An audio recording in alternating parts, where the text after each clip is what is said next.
স্বাধীনতার রাতে সবাই উদযাপন করছিল, কিন্তু একজন শান্তি খুঁজছিলেন। 15ই আগস্ট 1947, দিল্লিতে আতশবাজি, নাচ, গান, স্বাধীনতার উল্লাস। কিন্তু এই আনন্দ উৎসবের সময় গান্ধীজি কোথায় ছিলেন জানো? তিনি ছিলেন নোয়াখালীতে, আজকের বাংলাদেশের এক হিংসা কবলিত গ্রামে। দাঙ্গা চলছিল হিন্দু মুসলিমদের মধ্যে, আর গান্ধীজি? তিনি ছিলেন একাই, নিরস্ত্র, কেবল প্রার্থনা আর বিশ্বাস নিয়ে। তার লক্ষ্য ছিল একটা, শান্তি ফিরিয়ে আনা। কোথাও প্রধানমন্ত্রী হচ্ছেন নেহেরু, কোথাও নতুন পতাকা উঠছে, কিন্তু গান্ধীজি বেছে নিয়েছিলেন একলা পথে হাঁটা। কেন? কারণ তার মতে স্বাধীনতা যদি মানুষের মধ্যে ভালোবাসা না আনতে পারে, তবে সে স্বাধীনতা পূর্ণ নয়। গান্ধীজি 15ই আগস্টের উৎসব দেখেননি। তার সেই নীরব অবস্থানে ছিল সবচেয়ে বড় বার্তা।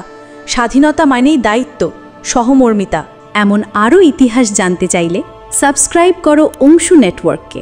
ইতিহাসকে জানো, বোঝো আর ছুঁয়ে দেখো নতুন দৃষ্টিতে। Anshu network, deeper stories, wider views.